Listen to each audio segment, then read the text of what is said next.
நம்ம முக்கால்வாசி பேர் வாழ்க்கையில் நிம்மதியே இல்லாமல் அலைகிறோம்.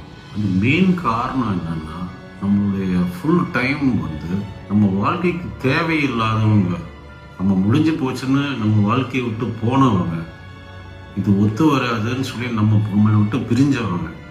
ஆனால் நம்ம அவங்களையே நினச்சிக்கிட்டு அவங்க கூட இப்படி சந்தோஷமாக இருந்தோமே, அவங்க கூட இப்படி ஒரு நல்ல பியூட்டிஃபுல் மூமெண்ட் இருந்தது, அவங்க பண்ண அட்டூழியமோ அக்கிரமம்லாம் நம்ம அப்படியே மறந்து போய்டுறோம். அப்படியே நம்மளோட நல்ல மூமெண்ட்ஸ் மட்டும் திருப்பி திருப்பி திருப்பி நினைவில் வச்சுக்கிட்டு படுக்கும் போதும் தூங்கும் போதும் ஏந்திரிக்கும் போதும் இதே வந்துட்டு ஒரு நரக வேதனையை ஆகிக்கிறோம். இதோட பெஸ்ட் வே என்னன்னா, ஒருத்தவங்க உங்கள் லைஃப்ல இருந்து போயிட்டாங்களா, கட் பண்ணிட்டீங்களா, அதோட அவங்கள தூக்கி போட்டுருங்க.